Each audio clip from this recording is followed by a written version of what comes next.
नमस्कार साथियों, M bye Bhanu Pratap के YouTube चैनल पर मैं भानु प्रताप एक बार फिर से आप सभी का हार्दिक स्वागत करता हूं। आज की इस वीडियो में हम शनिवार 7 तारीख को लिए गए टेस्ट को हल करेंगे। शनिवार को लिए गए टेस्ट में कईयों को कुछ मुश्किलों का सामना करना पड़ा था, कुछ समस्याएं आई थी, कुछ के टेस्ट ओपन नहीं हो पा रहे थे, कुछ के टेस्ट सबमिट नहीं हो पा रहे थे। सबमिट नहीं हुए तो उनका नाम जो रिजल्ट लिस्ट था उसके अंदर नहीं आ पाया। इस सब के लिए मैं आपसे क्षमा चाहता हूं। साथियों, मेरे साथ भी ये पहला ही अनुभव है इस प्रकार के टेस्ट का, क्योंकि मैंने कभी ऑनलाइन टेस्ट लिया नहीं है, तो बहुत सारी समस्याओं का मुझे भी सामना करना पड़ा था। लेकिन इन फ्यूचर भविष्य के अंदर इस प्रकार की कोई समस्या ना आए उसके लिए मैं लगातार प्रयास करता रहूंगा। तो आइए पढ़ना शुरू करते हैं। तो शनिवार को जो टेस्ट लिया गया था उसमें कुल 50 प्रश्न थे। भी 50 प्रश्न में कोई नेगेटिव मार्किंग आपकी नहीं थी, और आज के वीडियो में उन्हीं 50 प्रश्नों को अपने हल करेंगे। भी हल करने से पहले एक बात मैं और क्लियर कर देता हूं, उस टेस्ट के अंदर कुछ एक प्रश्न ऐसे थे जो आपके आगे की थ्योरी से जुड़े हुए थे, यानी कि कुछ क्वेश्चन मैंने उस थ्योरी से दे दिए जो मैंने अपने चैनल पर अभी करवाई नहीं है। हो सकता है आपने वो पढ़ी हो, ठीक है ना, लेकिन जब तक मैं नहीं करवा देता तब तक उस चीज को मैं आज क्लियर नहीं कर पाऊंगा, क्योंकि आगे आने वाले टॉपिकों में उस चीज की थ्योरी को मैं अच्छी तरह से क्लियर करवाऊंगा। कुछ प्रश्न आएंगे, मैं बता दूंगा उस समय, तो उन प्रश्नों को हो सकता है कि मैं अभी विस्तार से ना बता पाऊं, लेकिन जिस समय आपकी वो थ्योरी क्लियर हो जाएगी तो हम उन प्रश्नों पर दोबारा चर्चा करेंगे, ये मैं वादा कर सकता हूं। तो चलिए शुरू करें। तो आज की इस वीडियो में हम उन प्रश्नों को हल करेंगे जो टेस्ट में थे। तो सबसे पहला प्रश्न देखते हैं अभी। तो पहला प्रश्न आपके सामने जो है वो ये है कि किस प्रकार की एमसीबी का प्रयोग जो है वो एक्सरे मशीनों में, कौन सी मशीनों में, एक्सरे मशीनों में किया जाता है। अब एक्सरे मशीन जो है वो हाई एम्पेयर, उच्च एम्पेयर पे काम करती है, एक इंडस्ट्रियल मशीन है, और इंडस्ट्रियल क्षेत्रों के अंदर जो एमसीबी काम में आती है वो आपकी काम में आती है डी टाइप की। कौन से टाइप की? डी। एमसीबी है वो 3 टाइप की बनाई जाती है, कोई ए टाइप नहीं होता, ध्यान रखना। टाइप बी होती है नॉर्मल घरेलू के रूप में, टाइप सी होती है थोड़े बहुत हैवी लोड के लिए, और टाइप डी होती है सर्वाधिक हैवी लोड के लिए। तो ये था आपका पहला प्रश्न। यदि इसके बारे में और आपको जानकारी चाहिए तो मैंने कहा मैंने कुछ प्रश्न ऐसे दिए हैं जो एडवांस थ्योरी के हैं, जब मैं एमसीबी टॉपिक करवाऊंगा तो इन सब पे विस्तार से चर्चा करेंगे। अब जो हमारा नेक्स्ट क्वेश्चन है कि सोल्डरिंग प्रक्रिया की तापमान सीमा क्या होती है। भी तो सोल्डरिंग प्रक्रिया की तापमान सीमा में जो सोल्डर प्रयुक्त किया जाता है मुख्य रूप से उसके गलनांक पर निर्भर करता है कि प्रक्रिया में क्या रहेगा। हम इलेक्ट्रीशियन ट्रेड के बारे में अध्ययन कर रहे हैं, प्रश्न में कोई स्पेसिफाई नाम नहीं दिया गया, तो हम अपनी ट्रेड से जोड़कर ही इस प्रश्न को देखेंगे, क्योंकि हम वेल्डिंग नहीं करते हैं। वेल्डिंग के अंदर तो तापमान 900, 1000, 1500, 2500 डिग्री तक भी जा सकता है, लेकिन हमारी ट्रेड इलेक्ट्रिकल ऐसी है जिसके अंदर जो लेड और टीन का शोल्डर प्रयुक्त करते हैं वो लगभग 180 से 250 डिग्री सेंटीग्रेड तापमान पर कार्य करता है, तो सेम वही इसका गलनांक हो जाएगा। तो इस प्रक्रिया में जो टेम्परेचर यूज करते हैं वो 180 से कितना होता है, 250। 40 से 100 बहुत ही कम होता है। भी इतने में तो आपका ना तो शोल्डर ही पिघल पाएगा, शोल्डरिंग आयरन गर्म होने में भी समय लेगी। तो 180 से 250 इसका सही उत्तर होगा। 300 से 500 ये भी शोल्डरिंग के अंदर ही है, लेकिन वो शोल्डरिंग प्रक्रिया तब काम में आती है जब हैवी मेटल, भारी चीजों पर आप शोल्डरिंग प्रक्रिया दोहराते हो। और 600 से 900 डिग्री सेंटीग्रेड पर किसी प्रकार की शोल्डरिंग नहीं होती, यहाँ पे हाई फ्लेम में आ जाती है। ये वेल्डिंग और ब्रेजिंग की प्रक्रियाओं में है, इससे ऊपर के तापमान पर भी आपकी प्रक्रिया होती है। नेक्स्ट जो क्वेश्चन है कि एक फ्यूज के संदर्भ में कौन सा कथन सत्य है। फ्यूज के बारे में 4 बातें आपके सामने लिखी हुई है, इनमें से 3 झूठ है, 1 सत्य है, तो आपने वो सत्य पकड़ना था। पहला है निम्न गलनांक। क्या फ्यूज का गलनांक निम्न होना चाहिए? जो फ्यूज है यदि परिपथ में लगा दिया, हाई करंट फ्लो हो रही है और फ्यूज का गलनांक यदि उच्च होगा तो पिघलेगा नहीं, परिपथ को तोड़ेगा नहीं, तो फिर काहे की सुरक्षा युक्ति। तो फ्यूज का गलनांक निम्न होना चाहिए, बिल्कुल ये बात सही है। अब बाकी 3 बातें गलत है या नहीं है ये और देख लेते हैं। निम्न विशिष्ट प्रतिरोध, नहीं जी, फ्यूज धातु का विशिष्ट प्रतिरोध जिसका प्रतीक होता है रो, ये हाई होना चाहिए। जितना हाई होगा फ्यूज रेजिस्टेंस, जितना स्पेसिफिक रेजिस्टेंस जितना हाई होगा उसका जो गलने का समय है वो उतना ही क्या हो जाएगा, कम हो जाएगा। जब जूल का नियम करवाऊंगा तब इस चीज को और क्लियर करेंगे, उससे पहले प्रतिरोध के नियम हमें पढ़ने पड़ेंगे। उच्च फ्यूजिंग मान ये कैसे निर्धारित कर देंगे? फ्यूजिंग मान, फ्यूज की जो वैल्यू है वो डिपेंड करती है लोड पर, किस प्रकार का लोड है, तो जितना लोड होगा उसी के हिसाब से फ्यूज लगाएंगे। हम उच्च मान का फ्यूज कैसे लगा देंगे? हमारे घर में लोड ही अगर 1-2 एम्पेयर का है तो हम 50 एम्पेयर का फ्यूज लगा के क्या करेंगे? क्या कभी वो कार्य करेगा? नहीं। तो ये बात भी गलत है कि विशिष्ट प्रतिरोध निम्न होना चाहिए। सॉरी, हाँ, ये बात भी गलत है कि विशिष्ट प्रतिरोध निम्न होना चाहिए, और उच्च फ्यूजिंग मान भी नहीं होना चाहिए। फ्यूजिंग मान का निर्धारण भार के आधार पे और उपरोक्त सभी फिर किसी आधार पर सही नहीं हो सकते। तो हमारा उत्तर आएगा निम्न गलनांक। नेक्स्ट प्रश्न पर आते हैं। तो कह रहा है स्टैंडर्ड वायर। कौन सी वायर?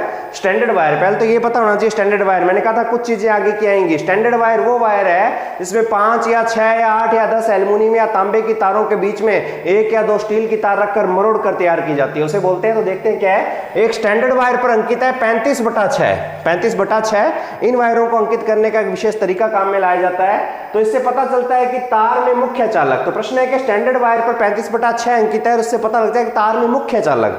अब मैंने कहा था कि 5 या 6 एल्युमिनियम या किसकी तारें होंगी भी, तांबे की, और बीच में एक तार किसकी रखेंगे, स्टील की। तो मुख्य चालक कौन, स्टील है या तांबा है या एल्युमिनियम है? तो मुख्य चालक है आपके एल्युमिनियम, जो धारा को लेके जाएंगे। अब बात करते हैं कि इस 35/6 से आप क्या समझे। 35/6, तो यहां एक बात बता दूं, 35 यहां पे दो चीजें हैं, एक है अंश और एक है हर, यही है। तो जब भी इस प्रकार के प्रश्न आए स्टैंडर्ड वायर से जुड़े हुए आएंगे, तो जो अंश है वो बताता है आपके मुख्य चालकों की संख्या को, और जो हर है वो बताता है आपके स्टील के तारों की संख्या को। तो यहां पर क्या है, मुख्य चालकों की संख्या। तो मुख्य चालक हमारे कितने हैं, 35 है। 6 तो स्टील के हैं, 35 SWG के हैं, ये नहीं बताएगा, ध्यान रखना, ये मानक तरीका नहीं है। 35 चालक है, ये बात सही है। 6 SWG के है, ये बात बिल्कुल गलत है, भी ध्यान रखना। अब बात करते हैं नेक्स्ट क्वेश्चन की। तो नेक्स्ट क्वेश्चन है, कूलाम के नियमानुसार यदि आवेशों के बीच की दूरी को बढ़ाकर 4 गुना कर दें तो उनके मध्य उत्पन्न बल। तो कूलाम का नियम यदि आपने पढ़ा हो, तो जो कूलाम के नियम से बल F जो उत्पन्न होता है वो डायरेक्टली प्रोपोर्शनल होता है आवेश मानों के गुणनफल के, इनके तो डायरेक्टली, और बीच की दूरी के वर्ग के क्या होता है भी, विलोमानुपाती। आगे करवाऊंगा कूलाम का नियम, फिलहाल के लिए फॉर्मूला याद रख लेना। अब संबंध जो दिखाया गया है आवेशों का वो दूरी के आधार पर है। किसके आधार पे, यहाँ पे आवेश की वैल्यू तो नहीं दी गई है, दूरी के आधार पे है। तो देख लेते हैं, सीधा लिख सकते हैं कि F इनवर्सली प्रोपोर्शनल होता है 1/d²। d डिस्टेंस, यहाँ पे d भी आ सकता है, r भी आ सकता है, और भी बहुत सारी चीजें आगे समझेंगे। तो F डायरेक्टली प्रोपोर्शनल है d² के, यानी कि दूरी के, डिस्टेंस के। अब दूरी को बढ़ाकर कितनी कर दी भी, 4 गुना। तो जितना प्रश्न में बोला गया है वो सवाल में उतार लेंगे। तो F लिख सकते हैं प्रोपोर्शनल 1/4 की स्क्वायर। 4 की स्क्वायर कितनी होती है भी, 1 में क्या आ जाएगा, 16। तो पहले से 1/16 हो जाएगा। यदि पहले d बराबर 1 है तो अब d बराबर कितना कर दिया अभी, 4। ये d1 मान लेते हैं, ये d2। जब d1 1 था तो f कितना था, तो f इनवर्सली प्रोपोर्शनल 1/1 की स्क्वायर आ जाएगा। और ये था f1, ये था आपका d1।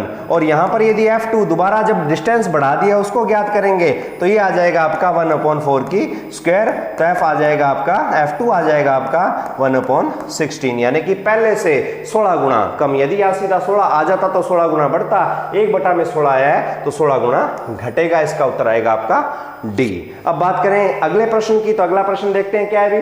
तो अगला प्रश्न है, 3 कला 4 तार प्रणाली में न्यूट्रल तार किस रंग की रखी जाती है। बहुत ही आसान प्रश्न है। ये रखी जाती है कौन से रंग की भी, काले की। ये भी आगे आपको बताऊंगा, लेकिन ये चीजें नॉर्मल है, एक आम आदमी को भी शायद पता है। आपने तो क्या कर रखी है, बस आपको पता ही है क्या कर रखी है। नेक्स्ट है, कूलाम का नियम लागू होता है। अब कूलाम का नियम कहां लागू होता है, इलेक्ट्रोमैग्नेट। क्या कूलाम ने मैग्नेट चुंबक के संदर्भ में नियम दिया, नहीं जी। इलेक्ट्रोस्टैटिक स्थिर विद्युत, बिल्कुल। कूलाम के नियम से उत्पन्न जो बल था वो स्थिर वैद्युतीय बल, उसने आवेशों के माध्यम से ये नियम दिया था। आवेश तब तक गतिमान नहीं होते जब तक कि कोई बाहरी बल काम ना करे, तो ये काम करता है इलेक्ट्रोस्टैटिक पर। इसको विस्तार से बताऊंगा कूलाम के नियम में। मैग्नेटोस्टैटिक के अंदर भी नहीं काम करता। इलेक्ट्रोमैग्नेटिक इंडक्शन में कूलाम के नियम मतलब ही नहीं है। यहाँ तो माइकल फैराडे आएगा, वो आगे देखेंगे अपने। नेक्स्ट क्वेश्चन है, वैद्युतिक क्षेत्र, इलेक्ट्रिक फील्ड की इकाई क्या होती है। तो वैद्युतिक क्षेत्र क्या चीज होता है ये आपको पता होना चाहिए। एक ऐसा एरिया जहां पर किसी आवेश को रख दे तो उस आवेश पर एक बल लगना चाहिए, और वो आवेश जो है वो बल को अनुभव करे, तो उस एरिया को जिसमें आवेश बल का अनुभव कर रहा है उसी को क्या बोलते हैं, इलेक्ट्रिक फील्ड बोलते हैं। और इलेक्ट्रिक फील्ड का जो मात्रक है वो न्यूटन प्रति कूलाम, या इसका एक और मात्रक होता है वोल्ट प्रति कूलाम। तो ये भी हो सकता है, कोई दिक्कत नहीं है। वोल्ट प्रति कूलाम हमारे ऑप्शन में था नहीं, तो इसका उत्तर न्यूटन प्रति कूलाम हो जाएगा। अब बात करें नेक्स्ट की, तो एक लघु परिपथ। लघु क्या होता है भी, शॉर्ट सर्किट। सर्किट के 4 प्रकार है, आगे अध्ययन करेंगे। शॉर्ट सर्किट के बारे में सभी को पता है। लघु परिपथ में रिक्त स्थान प्रतिरोध, लघु परिपथ के अंदर रेजिस्टेंस क्या हो जाता है भी, 0, और धारा का मान कहां तक चला जाता है भी, अनंत तक। तो देख लो कौन सा प्रश्न सही है। तो 0 हो जाता है प्रतिरोध और अनंत हो जाती है धारा। नेक्स्ट क्वेश्चन आपका क्या कहता है कि ओम का नियम लागू होता है। बहुत सरल सा क्वेश्चन है, कईयों के लिए काफी मुश्किल भी बन जाता है। ओम का नियम लागू होता है, कई कहते हैं जी डीसी पर, क्योंकि पढ़ाया डीसी में जाता है। और मैंने पहले ही बताया था सन 1700 से लेकर लगभग सन 1800 से ईस्वी से लेकर 1900 ईस्वी, यानी कि 100 साल 110 साल के दौरान सारे के सारे नियम दे दिए। तब तक एसी प्रचलन में नहीं थी, लेकिन एसी के डीसी के नियम जो दिए गए थे वो एसी पर लागू करके देखे गए। कुछ लागू हुए, कुछ उस तरीके से लागू नहीं हो पाए, लेकिन ओम का नियम जो सर्वोपरि है वो एसी पर भी समान रूप से लागू हुआ, जैसा डीसी में होता था। निष्क्रिय घटक, active and passive component electronic topic के अंदर आपको करवाऊंगा। तो निष्क्रिय घटक जैसे कि कैपेसिटर हो गया, रेजिस्टेंस हो गया, इंडक्टर हो गया, उन सब पर भी ओम का नियम बहुत बढ़िया तरीके से लागू हो सकता है। तो हमारा उत्तर सही हो जाएगा उपरोक्त सभी पर। नेक्स्ट जो प्रश्न आता है आपका वो है वैद्युतिक क्षेत्र, इलेक्ट्रिक फील्ड का क्या प्रतीक है? तो इलेक्ट्रिक फील्ड का प्रतीक होता है ई, बाकी सब इसके प्रतीक नहीं है। एफ आप फोर्स का प्रतीक भी कह सकते हो, के नियतांक, कूलम नियतांक भी आएगा, बहुत सारे नियतांकों के से एप्सिलॉन भी आएगा, जिसे चुंबकशीलता या वैद्युतशीलता के नाम से जाना जाता है। सब चीजें हैं, लेकिन इस प्रश्न के आधार पर देखा जाए तो वैद्युतिक क्षेत्र का प्रतीक पूछा गया जो होता है ई। नेक्स्ट प्रश्न है एक पोल एक पथ कुंजी। एक पोल एक पथ मतलब वन वे वन पोल है, एक पोल है और एक ही पथ है। तो एक पोल एक पथ कुंजी के संयोजक बंद परिपथ की स्थिति में होते हैं।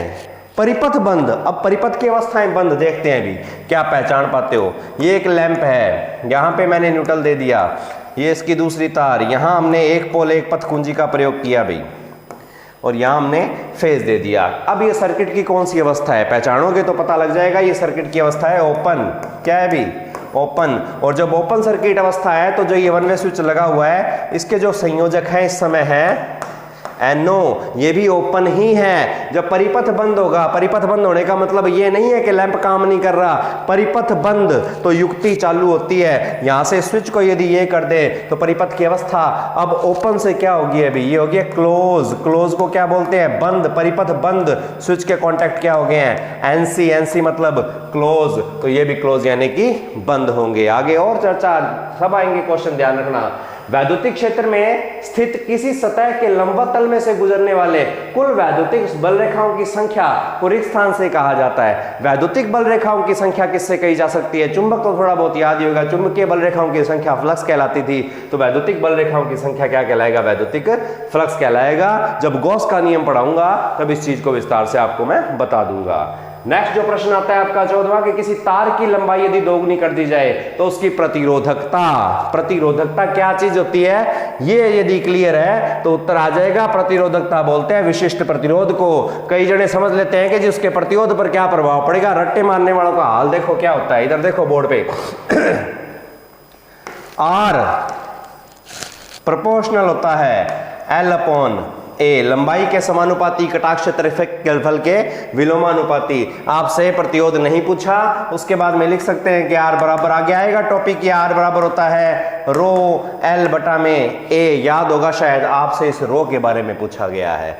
विशिष्ट प्रतिरोध की जब डेफिनेशन आएगी तो ये पता लगेगा। विशिष्ट प्रतिरोध निकालने का एक विशेष तरीका है जो सभी पदार्थों पर समान रूप से लागू होता है। हर पदार्थ का 1 मीटर लंबा, 1 मीटर चौड़ा, 1 मीटर ऊंचा टुकड़ा लेंगे, उसका आमने सामने का प्रतिरोध नापेंगे। यहां पर लंबाई सबकी सेम है, मोटाई ऊंचाई सबकी सेम है, तो ध्यान रखना विशिष्ट प्रतिरोध ज्ञात करने में लंबाई ऊंचाई मोटाई का कोई महत्व नहीं है। अर्थात प्रतिरोधकता जो है वो लंबाई दुगुनी, 5 गुणी, 20 गुणी कर देने से प्रभावित नहीं होती, वह वही रहेगी जो पहले थी। ये बात ध्यान रखना भी। नेक्स्ट प्रश्न आपका आता है 125 वोल्ट की वोल्टता पर यदि किसी प्रतिरोध में से 100 मिली एम्पेयर की धारा प्रवाहित होती हो तो प्रतिरोध का प्रयास क्या होगा? बहुत ही आसान, ओम का नियम क्या ज्ञात करना है? R बराबर V बटा में I। अब गुणा भाग देखो आपको आने चाहिए, न्यूमेरिकल हल करनी है, मैथ पहले आपको आनी चाहिए। V कितनी दे रखी है अभी? 125। उसके बाद धारा कितनी दे रखी है? 100 मिली, 100 इंटू 10 की पावर -3, यही तो होता है। -3 कहाँ चली जाएगी? जब ये ऊपर जाएगी तो ये गुणा में 10 की पावर 3 हो जाएगी। तो आपका प्रश्न क्या बन गया? 125 इंटू 10 की पावर 3 यानी कि 1000 भी लिख सकते हैं। बटा में कितना आ जाएगा? 100, 2 0 से 2 0 कट गया, हमारा उत्तर आ गया 1250। सॉरी, ये जो प्रश्न है इसके अंदर डी ऑप्शन में आपके शायद 1250 लिखा हुआ है, तो यहाँ पर 1250 ओम आ जाएगा, क्योंकि मैंने जो प्रश्न पेपर पहले तैयार किया था वो वर्ड फॉर्मेट में था, उसको आपके ऑनलाइन के फॉर्मेट में जब कन्वर्ट किया तो वहां तो मैंने ऑप्शन चेंज कर दिया, यहाँ करना भूल गया। इनमें से कोई नहीं भी सही होता क्योंकि 1250 है नहीं, लेकिन हमारे पेपर के अंदर 1250 उपस्थित था, तो ये आपका सही उत्तर हो जाएगा। अब बात करते हैं नेक्स्ट क्वेश्चन की कि सीधी तार का प्रतिरोध 1 किलो ओम है। एक तार है बिल्कुल सीधी स्ट्रेट है, इसका प्रतिरोध 1 किलो ओम है, यानी कि 1000 ओम है। इस तार को मोड़कर वृत्ताकार कर दिया जाए, इसको वृत्त का रूप दे दिया जाए, सीधी थी इसको मोड़ के क्या बना दिया, वृत्त बना दिया। अब इस वृत्त का प्रतिरोध क्या होगा, इसके भी कुछ नियम है, आगे पढ़ाऊंगा। वैसे वृत्त के आमने सामने इसके व्यास के सिरों पर प्रतिरोध नापा जाता है, और रूल क्या कहता है कि जब भी एक तार को मोड़कर, सीधी तार को मोड़कर वृत्त का रूप दे दिया जाएगा तो सीधी तार की अपेक्षा वृत्त का प्रतिरोध 4 गुना कम हो जाएगा। एक छोटी सी बात अभी फिलहाल के लिए याद रख लेना, कैसे हो जाएगा श्रेणी समांतर आएंगे तब मैं बताऊंगा। तो 4 गुना कम हो जाएगा, पहले 1000 था, 1000 में 4 का भाग दे दो तो कितना आ जाएगा भी, 250 ओम आ जाएगा। अब बात करते हैं अगले प्रश्न की। नेक्स्ट प्रश्न है, निम्न में से कौन सा ऋणात्मक ताप गुणांक रखता है? Negative temperature, positive temperature coefficient, ताप गुणांक, रेजिस्टेंस के जब नियम करवाऊंगा तब ये टॉपिक आपका क्लियर होगा। और ऋणात्मक ताप गुणांक जो पदार्थ होते हैं वो लगभग होते हैं भी अचालक। चालक जो होते हैं वो पॉजिटिव रखते हैं, अचालक जो होते हैं नेगेटिव। अब देख लो, पारा चालक है, स्टेनलेस स्टील भी चालक है, हाइड्रोजन कॉपर भी चालक है, एकमात्र कौन बच गया, अबरक अचालक है, तो ये आपका सही होगा।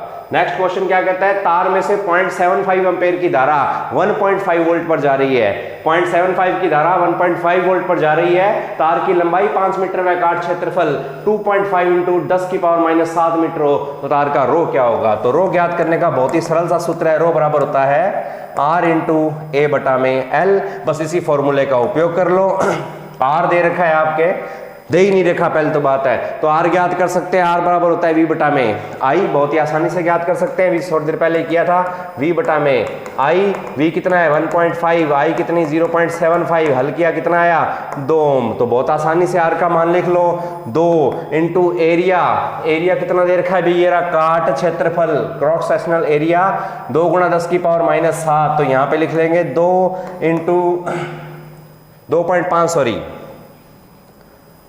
तो एरिया जो दे रखा है वो 2.5 इंटू 10⁻⁷ जैसा दिया वैसा उतार लो। लेंथ किस में है, मीटर में, तो कितने मीटर, 5 मीटर। एक बात ध्यान देना, यहां पर एरिया भी मीटर में है, लेंथ भी मीटर में है, तब सेम टू सेम उतरा है। यदि एक की भी इकाई अलग होती तो ध्यान रखना तरीका थोड़ा सा बदल जाता, आपको इकाइयां समान करनी जरूरी है, वो बाद में चर्चा करेंगे अपने। हल कर लेते हैं अभी इसको। 2.5 1 से गया, 5 गया, 2 से काट सकते हैं, कोई दिक्कत नहीं है, पॉइंट हटा के भी कर लो, शॉर्ट तरीका अपनाएंगे। 2 से 2 कट गया, कितने पर, 1 पर क्या बचा 10⁻⁷ या 1 इंटू 10⁻⁷ ओम मीटर आपका उत्तर आ जाएगा। नेक्स्ट क्वेश्चन है, गॉस के नियमानुसार, अब करवाया नहीं है लेकिन फिर भी दिया, कौन सा कथन असत्य है?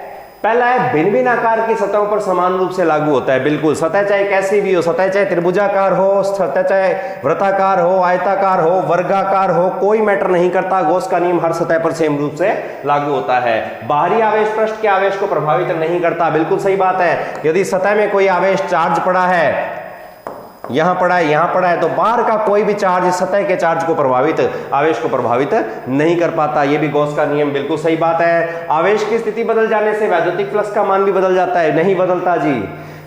यदि यहां आवेश किसी भी सतह पर, मान लेते हैं एक सतह आवेश यहां रखा है और इसमें फाई बन रहा है एक, इसको यहां रख देंगे, यहां से उठाकर, यहां से उठा के इसको यहां रख देंगे तो भी फाई एक ही रहेगा। इस फ्लक्स को उठा के यदि सतह में यहां रख देंगे तो भी फाई एक ही रहेगा। तो ये बात झूठी है कि आवेश की स्थिति बदल जाने से वैद्युतिक फ्लक्स का मान बदल जाता है। फ्लक्स के मान पर कोई प्रभाव नहीं पड़ता, चाहे आवेश को उठा के सतह में आप कहीं भी रख दो। आवेश में वृद्धि होने पर फ्लक्स का मान भी बढ़ता है, बिल्कुल सही बात है। चार्ज बढ़ेगा तो फ्लक्स का मान भी बढ़ेगा। एक चीज और भाई, आप मारते हो प्रश्नों के रट्टे, तो यहां इस प्रश्न में कितने प्रश्न छुपे हुए हैं? आपको दिखता है एक प्रश्न 4 ऑप्शन, नहीं, मुझे दिखता है एक प्रश्न 4 ऑप्शन, 4 ऑप्शन से 4 और क्वेश्चन।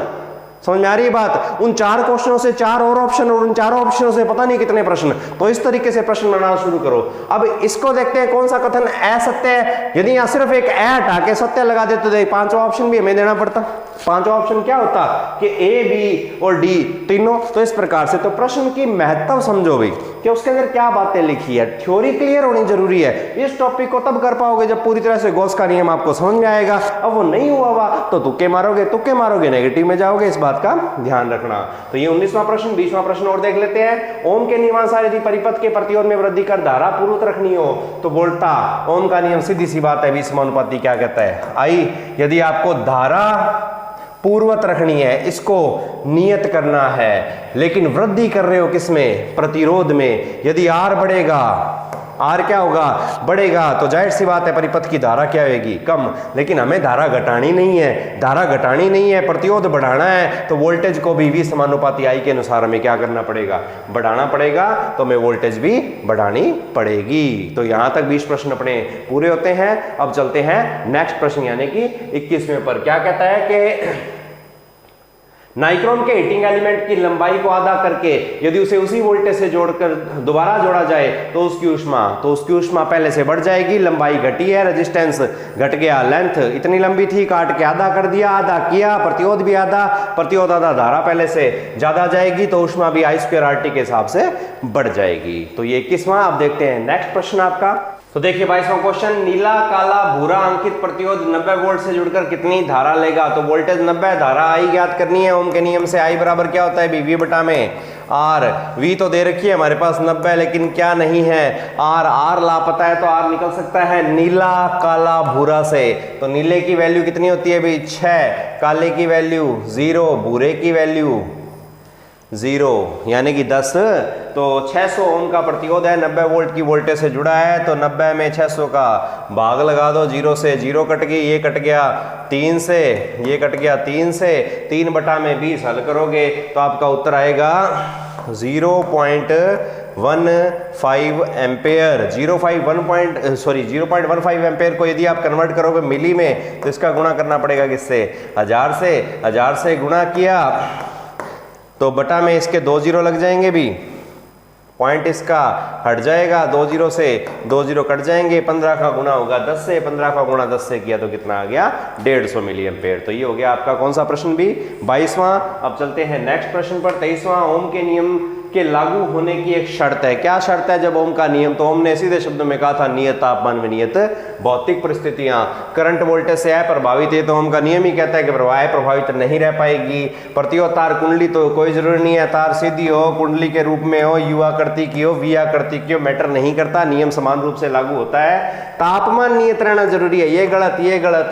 तापमान नियत रहना जरूरी है तो उपरोक्त सभी होने का कोई मतलब नहीं, तो तापमान नियत हो यही एक शर्त है। उसके बाद में नेक्स्ट क्वेश्चन है 356 डिग्री फ़ारेनहाइट किस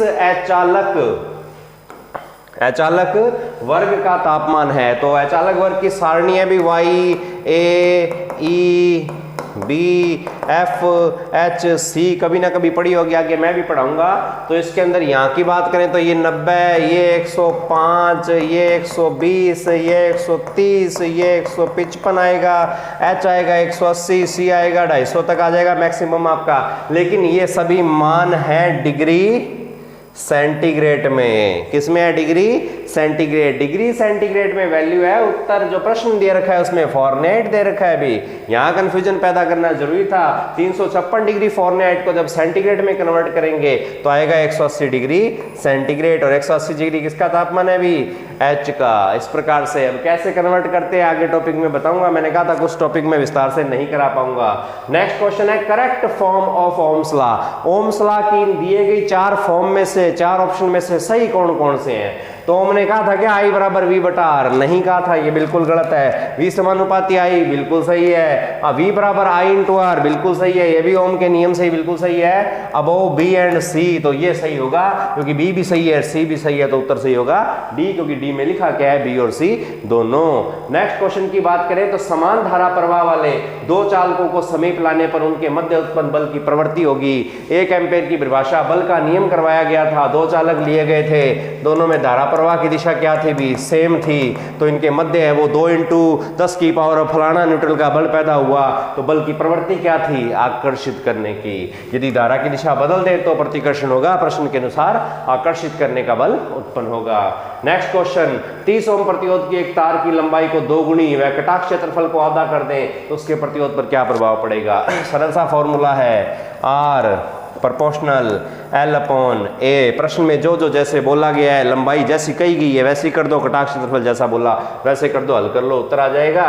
प्रतिरोध की एक तार की लंबाई 2 गुनी, L की जगह क्या लिख दो 2 बटा में कटाक्ष क्षेत्रफल आधा, आधा मतलब 0.5 या 1 बटा में 2, हल कर लो, आपका R आ जाएगा। यही तो है, 2 ऊपर गया तो R आ जाएगा 4, पहले से 4 हो जाएगा, पहले 1 था तो अब 4, तो पहले से कितने गुना हो जाएगा 4 गुना। ये इसका उत्तर। नेक्स्ट क्वेश्चन, विशिष्ट प्रतिरोध का मात्रक निम्न में से है। ये प्रश्न भी बहुत ही शानदार प्रश्न आपके लिए बनाया गया है ताकि आपको कंफ्यूजन पैदा हो। विशिष्ट प्रतिरोध का सिर्फ और सिर्फ मात्रक पूछा है। यदि यहाँ SI लगा होता, कौन सा मात्रक SI, तो आपका ये सही होता, कोई दिक्कत नहीं है, कईयों ने किया भी है, ठीक है, बता भी सकता हूं किस किस ने किया। यदि नाम और सही डाला तो ओम मीटर सही उत्तर है जब SI पूछे, लेकिन सिर्फ विशिष्ट प्रतिरोध का मात्रक पूछ लिया तो क्या ओम सेमी नहीं होता क्या। प्रतिरोध और लंबाई बस 2 ही चीजें लेनी है, ओम फुट नहीं होता क्या, बिल्कुल होता है, उपरोक्त सभी होता है। फिर ध्यान रखना, रट्टे नहीं मारने, रट्टे मारोगे काम हो जाएगा, कईयों का हो गया। नेक्स्ट टेस्ट में ध्यान रखना भी। नेक्स्ट क्वेश्चन, निम्न में से कौन सा पदार्थ भंगुरता का गुण रखता है। भंगुरता होती क्या है, पहले तो ये पता होना चाहिए। ब्रिटलनेस ऐसा गुण, इसको पदार्थ को यदि गिराएं, चोट मारे तो उसके टुकड़े टुकड़े हो जाए। तो अब देख लो ऐसा कौन सा पदार्थ है इसको गिराने पर, जोर से चोट मारने पर जो बिखर जाए, फैले नहीं, टूट जाए, टुकड़े टुकड़े हो जाए, तो वो कौन सा है। PVC, तार पे तोड़ा मारोगे खिंड जाएगी तार, क्या टुकड़े उठाने पड़ेंगे इधर उधर से, नहीं। कॉपर, तांबे पर चोट मारेंगे क्या वो टूट जाएगी, नहीं, वो फैल जाएगी, वो गुण ब्रिटलनेस नहीं है, ठीक है ना। आगे चलेंगे, ग्लास, कांच को यदि चोट मारे तो वो टूटेगा, बिल्कुल टूट जाएगा, तो कांच इसका सही है। साधारण रबड़ भी टूटेगा नहीं, फैलेगा। तो इनमें से भंगुरता का गुण रखने वाला एकमात्र कौन है, कांच है, ग्लास है। नेक्स्ट है कूलाम नियतांक का मान, तो जब कूलाम का नियम करवाएंगे तब बता दूंगा कितना होता है। फिलहाल प्रश्न में देख लो, 8.98 × 10 की power 9 newton metre square oblique coulomb square. क्या चीज है, आगे जब कूलाम का नियम करेंगे तब हम अध्ययन करेंगे, बाकी सब गलत है, ये एक सही है। नेक्स्ट है 94.7 किलो ओम प्लस माइनस 0.05% मान वाले प्रतिरोधक का रंग निर्धारण क्या होगा। बहुत आसान है, पहले तो ये देख लो कितने बैंड वाला है अभी ये, 4 बैंड है, 5 बैंड है, 6 बैंड है। तो ध्यान से देखोगे, यदि आपने कलर कोड वाली जो 2 क्लासें हैं वो लगा ली हैं तो इतना तो बताने में सक्षम होगे कि यदि प्रतिरोध मान के तीसरे अंक में 0 नहीं है तो वो 5 बैंड होती है, और यदि लास्ट में जो टॉलरेंस के पश्चात भी यदि कुछ वैल्यू TCR लिखी है तो वो 6 बैंड होती है। तो ये 5 बैंड रेजिस्टेंस है, 5 बैंड हमारे सामने दिए हुए हैं। 9 का क्या होता है भी, पहली पट्टी में सफेद, 4 का क्या होता है भी, पीला। तो सफेद और पीले वाले देखो कितने ऑप्शन है, सारे ही हैं। मैं ऐसे ऑप्शन भी ऐसे दूंगा, ऐसा नहीं होगा दूसरे से अलग हो जाएंगे। हर एक ऑप्शन को लास्ट तक पढ़ना ही पड़ेगा, तब जाके आपका उत्तर आएगा, ऐसे नहीं है कि 2 में ही आ जाएगा। 7 क्या होता है भी, बैंगनी। क्या होता है, बैंगनी। ये देखो सब में बैंगनी देने पड़ेंगे। उसके बाद में किलो आ गया, किलो में अब यहां पे गड़बड़ करूंगा, किलो में नारंगी भी है, लाल भी है, लाल भी है, नारंगी भी है। तो कई नारंगी 10 की पावर 3 को मानेंगे, कई लाल करेंगे। अब देखते हैं क्या होता है।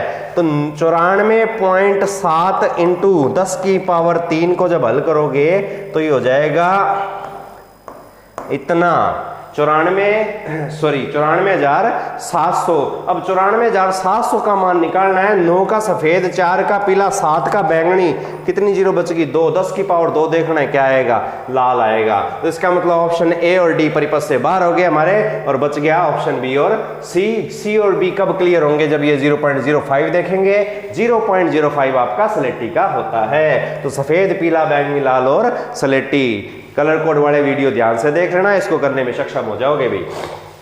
100 कूलाम के आवेश द्वारा 10 मिलीवोल्ट के विभव पर किए गए कार्य का मान क्या होगा। वैद्युतिक कार्य की यदि बात की जाए, वैद्युतिक कार्य W बराबर होता है Q × V या V × Q, ऐसा लिख सकते हैं, कह भी सकते हैं। ये भी होता है भी W बराबर V × I × T। I और T जो है वो Q के ही रूप है। तो जितनी वोल्टेज लिखी है कितनी है भी, 10 मिली, 10 × 10 की पावर 3 गुणा में कुलाम कितना 100 कुलाम, तो इंटू में 100। अब ये माइनस की 3 जब हटाएंगे तो बटा में प्लस की 3 लग जाएगी, 1 2 और 3, 1 2 और 3 जीरो कट गए, तो कितने जूल बच गया? अभी 1 जूल का कार्य हमारा संपादित होता है। आगे कार्य शक्ति ऊर्जा करवाऊंगा और बताऊंगा विस्तार से। नेक्स्ट है, यदि किसी परिपथ में धारा का मान 0 हो तो इसका अर्थ है कि रट्टे लगाने वालों के लिए क्वेश्चन है, जिन्होंने रट्टे लगाए हैं उनका काम हो गया, उन्होंने लगा दिया ऑप्शन ए, बाकी पढ़े नहीं। टेस्ट लेने से पहले भी बात कही थी, विभवांतर 0, बिल्कुल सही बात है जी, विभवांतर 0 हो जाएगा, ठीक है ना। यदि किसी परिपथ में धारा का मान क्या दे दिया 0, तो बिल्कुल सही है, विभवांतर 0, ओम का नियम रट्टे मार रखे हैं। नेक्स्ट, प्रतिरोध अनंत है, क्या ये सही नहीं है क्या? जब किसी परिपथ में आर का मान अनंत होता है तो उस परिपथ में धारा का मान क्या होता है? 0, बिल्कुल मैच हो रहा है प्रश्न और ऑप्शन। नेक्स्ट, परिपथ खुला है, थोड़ी देर पहले लैंप बनाया था, स्विच लगाया था, 1 वे 1 पोल, भूल गए होगे, ठीक है ना। अब उसके अंदर परिपथ खुला था, धारा का मान क्या था? 0। तो उपरोक्त सभी नहीं लगाने रट्टे, समझना है तो थ्योरी आनी चाहिए भी, ध्यान रखना। देखते हैं नेक्स्ट क्वेश्चन भाई। नेक्स्ट क्वेश्चन है 25 मीटर लंबे व 0.0025 मीटर कटाक्ष क्षेत्रफल वाले, थोड़ी सी मिस्टेक है, मीटर नहीं आएगा, मीटर की स्क्वायर, वर्ग मीटर कटाक्ष क्षेत्रफल वाले तार का विशिष्ट प्रतिरोध ज्ञात करो यदि उसका प्रतिरोध एकम। कुछ टाइपिंग संबंधित मिस्टेक हो सकती है भी, आप जो गलतियां करते हो कोई दिक्कत नहीं है, आपके जैसा ही मैं ही हूं, कुछ गलतियां मेरे से, लेकिन आपकी गलतियां मेरी गलतियों के बराबर हो जाए तो कहने ही क्या है, समझने वाले समझने होंगे बात को। अगर आप ज्यादा गलतियां करते हो तो थोड़े पीछे रह जाओगे, थोड़ा बराबर आने का प्रयास करो, करते रहना कोशिश। तो हमें ज्ञात करना है भी उसका विशिष्ट प्रतिरोध, स्पेसिफिक रेजिस्टेंस, रो बराबर आर इंटू ए बटा में एल। एक चीज ध्यान, जब भी विशिष्ट प्रतिरोध के प्रश्न आए, इकाइयां लंबाई की और कटाक्ष क्षेत्रफल की इकाइयां सेम होनी जरूरी है। यहां भी वर्ग मीटर में है, कोई दिक्कत नहीं है, जो आपकी लंबाई है वो भी मीटर में है, कोई दिक्कत नहीं है, ऐसे कैसे उतार सकते हैं। आर का मान दे रखा है 1 इंटू जो आपका कटाक्ष क्षेत्रफल है 0.0025 और बटा में दे रखा है उसका जो लेंथ है वो कितनी भी 25। अब इसको हल करेंगे भी, पॉइंट हटाएंगे तो यहाँ पे 1 2 3 4 जीरो, ये तो आता है ना करना, कैसे हटाया पॉइंट, कितनी जीरो कैसे आ गई, मैं नहीं बताऊंगा, मैथ पढ़ाना मेरा काम नहीं है, आपको आनी चाहिए। उसके बाद में 25 को 25 से काट देंगे, कितने पे गया 1 पे, बचा क्या 1 बटा में 10,000। अब 1 में 10,000 का भाग देना है, वो आपको आना चाहिए भी, भाग भूग मेरे को नहीं आते, ठीक है ना। हाँ, जैसे भी मैंने करके बताया तो उत्तर क्या आ जाएगा, सी आता सब है, लेकिन मैथ करवाना मेरा काम नहीं है, मैथ करवाऊंगा तो थ्योरी का पढ़ाऊंगा, ध्यान रखना।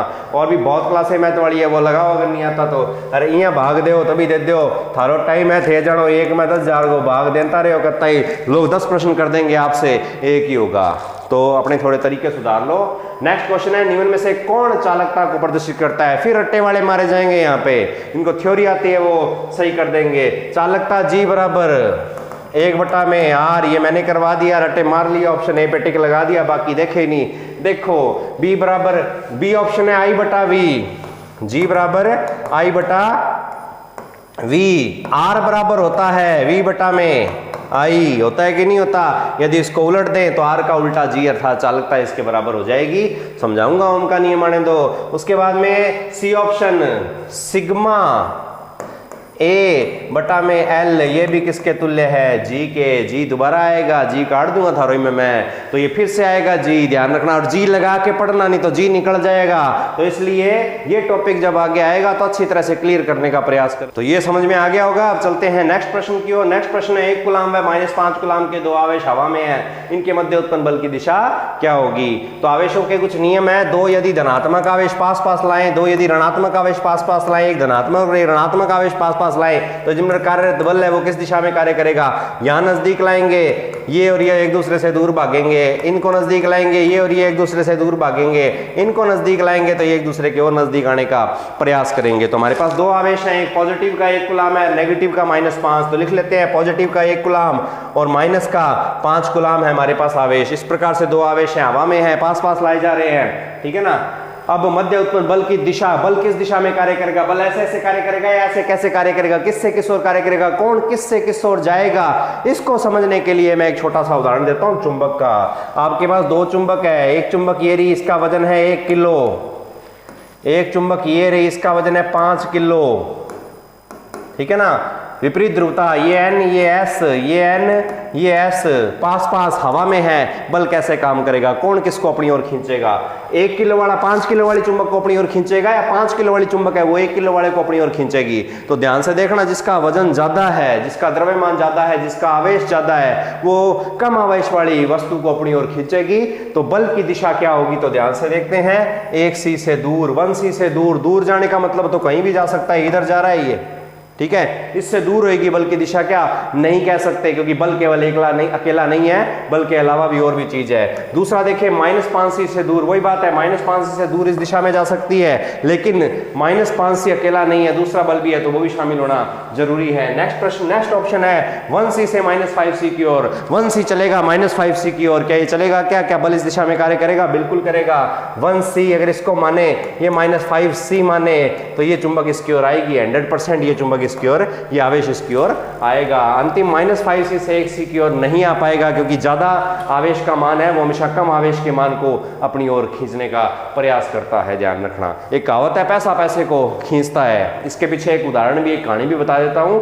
एक दुकान थी, बहुत बड़ा शोरूम था, उसके आगे एक बड़ी सारी प्लेट रखी हुई थी, शीशे लगे हुए थे, प्लेट रखी हुई थी बाहर, शीशे के अंदर की तरफ एक प्लेट रखी हुई थी, प्लेट में बहुत सारे सिक्के थे, हजारों लाखों सिक्के उस प्लेट के अंदर पड़े थे।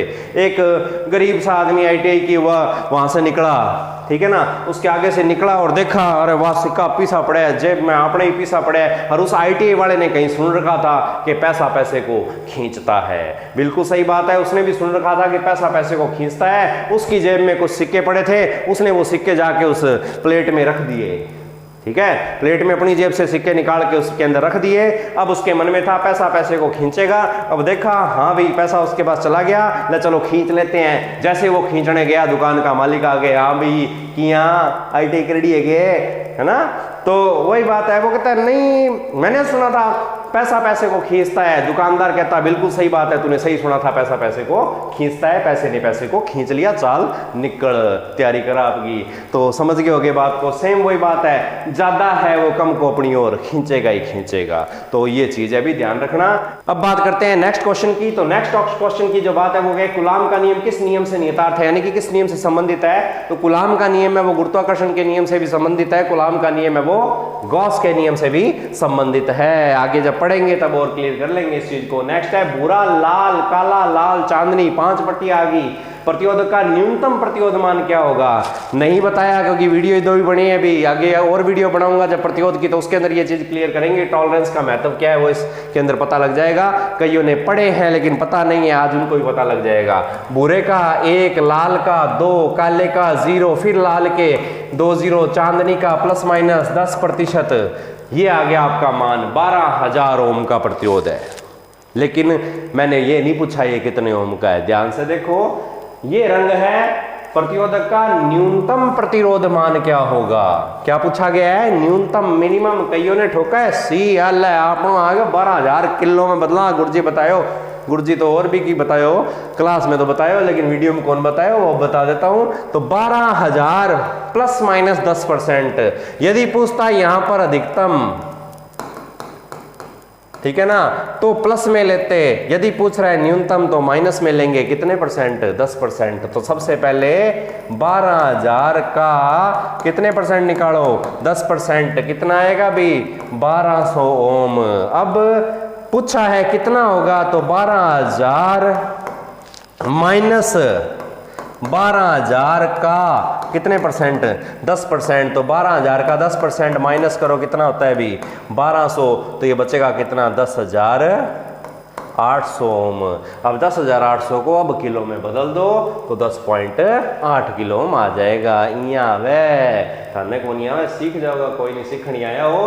परावैद्युत सामर्थ्य की इकाई क्या है? डाइलेक्ट्रिक स्ट्रेंथ की इकाई बताई थी, किलोवोल्ट प्रति mm, न्यूटन मीटर स्क्वायर प्रति कूलाम। ये भी किस चीज की? एक प्रश्न में कई प्रश्न है, उत्तर भी प्रश्नों के अंदर है, उत्तर से भी प्रश्न बन सकते हैं। न्यूटन मीटर स्क्वायर पर कूलाम किसकी इकाई है? ढूंढना, याद करना, आगे टॉपिक आएंगे मैं भी बताऊंगा। वोल्ट मीटर किसकी इकाई है? ये भी इकाई होती है। एम्पेयर सेकंड भी इकाई होती है। तो किलोवोल्ट प्रति mm भी तो इकाई है ही। आगे प्रश्न आते रहेंगे, आगे थ्योरी आती रहेगी, सब क्लियर होते रहेंगे। नेक्स्ट चलते हैं, टिन किस तापमान पर सुपर चालक की भांति, तो -269.43 पर ये सुपर चालक बन जाता है। ये भी ध्यान रखना, डिग्री सेंटीग्रेड में दे रखा है। आगे फॉरनेट भी होता है, र्यूमर भी होता है, केल्विन भी होता है, याद रखना। जब वो टॉपिक हो जाएंगे तो और दूंगा प्रश्न में।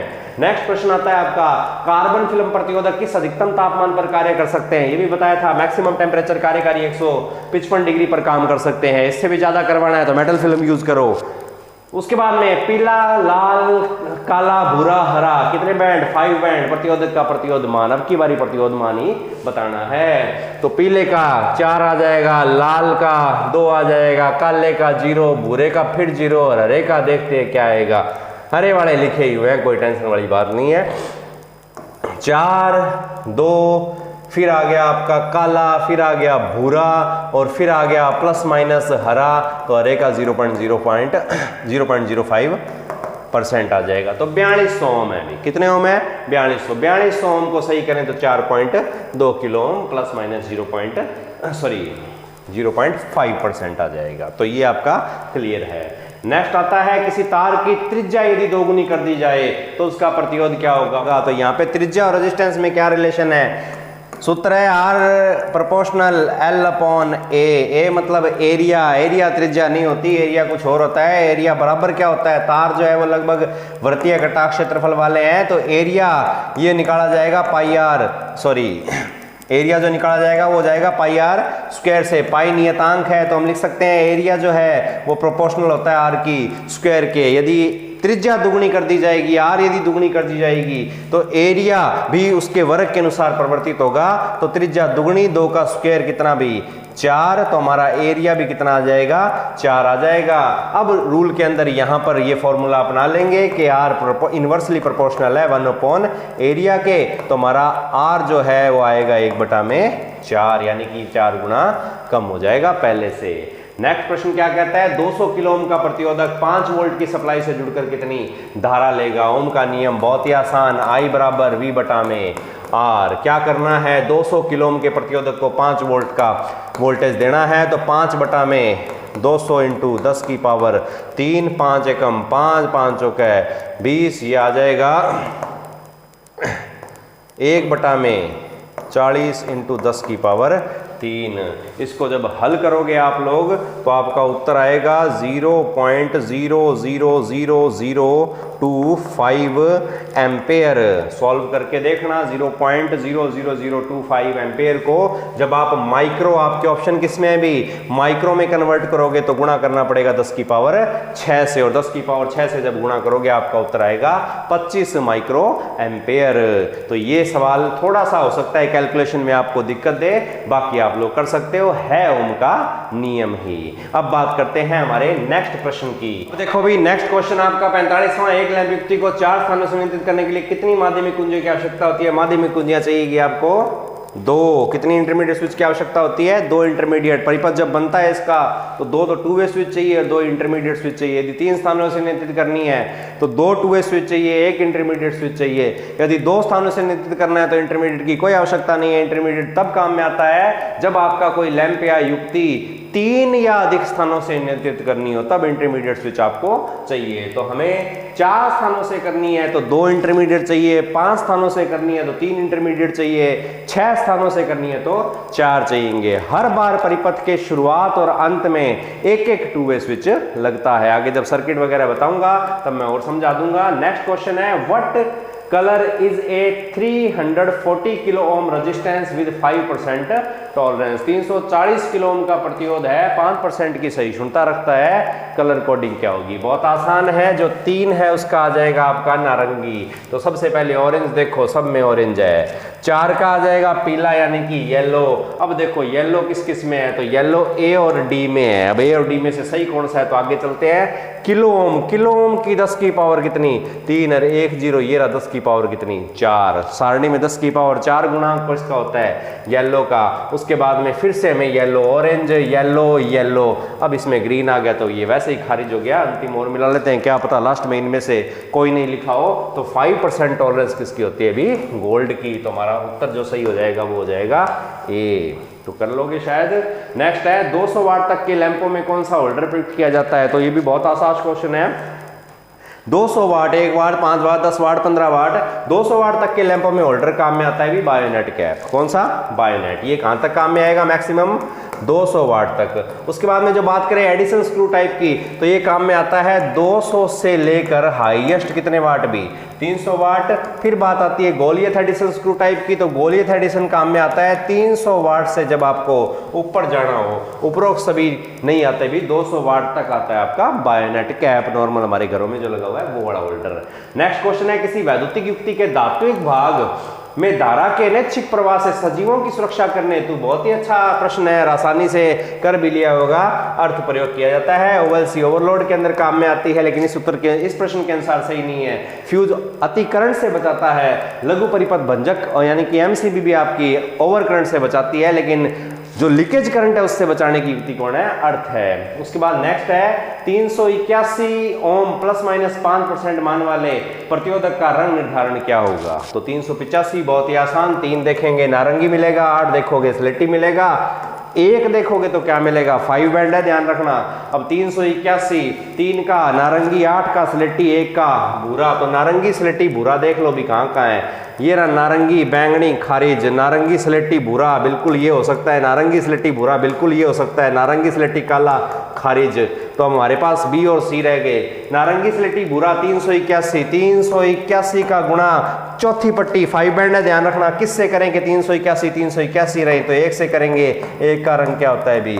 काला। तो अब वो देखो जिसमें चौथी पट्टी में काला है, तो इसकी चौथी पट्टी में सुनहरी है, ये नहीं हो पाएगा। इसकी चौथी पट्टी में क्या है भी? काला, तो ये हो पाएगा। और 5% टॉलरेंस जो है सुनहरी की होती है, तो हमारा उत्तर सही हो जाएगा भी सी। नारंगी स्लेटी भूरा काला सुनहरी, नारंगी का 3, स्लेटी का 8, भूरे का 1, काले का इनटू में 1, 381 और प्लस माइनस 5%। नेक्स्ट क्वेश्चन आता है आपका हरा काला लाल नारंगी। हरा काला लाल नारंगी प्रतिरोध का प्रतिरोध मान क्या होगा? तो हरे का होता है 5, काले का होता है 0, लाल की 2 0 और लग जाएगी, नारंगी का ये ओम में आ गया, प्लस माइनस नारंगी होता है आपका 3%। तो 5000 ओम या 5 किलो ओम देख लेते हैं। 500 है, खारिज हो गया, 50 किलो है, खारिज हो गया, 5000 ओम प्लस माइनस 3%, तो ये हमारा उत्तर सही 5100 बनता ही नहीं है। तो ये थे आपके भी 50 क्वेश्चन और ये था आपका शनिवार का टेस्ट जो लगभग मैंने पूरा करवा दिया गया है। 50 क्वेश्चनों को बताने में हो सकता है मेरे से कुछ गलती हो गई हो सकता है मैंने एक आधे का उत्तर गलत बता दिया हो। कोशिश तो की है सारे बताऊं, लेकिन वीडियो बनाते समय हो सकता है भूल से धारा प्रवाह में लगातार बोल देने से कुछ बातें ऐसे मुंह से हो सकता है निकल गई हो जो शायद प्रश्न से मैच न करती हो। उसके लिए मैं क्षमा चाहता हूं। अगर कोई गड़बड़ हुई है तो बताना, मैं सुधारने का प्रयास करूंगा। तो आज की इस वीडियो में इतना ही। नेक्स्ट वीडियो में मिलेंगे वापस प्रतिरोध टॉपिक के साथ में, और फिर आपका मैं एक टेस्ट लूंगा इसी हफ्ते शनिवार को आपका एक टेस्ट फिर से। लगभग हम हर शनिवार को टेस्ट का टाइम फिक्स कर लेते हैं, शाम को 7 बजे टेस्ट लिया जाएगा। बाकी जो भी सूचना होगी मैं डिस्क्रिप्शन में लिख दूंगा या कम्युनिटी के अंदर आपको बता दूंगा। तो आज की वीडियो में बस इतना ही। तब तक के लिए नमस्कार, जय हिंद, जय भारत।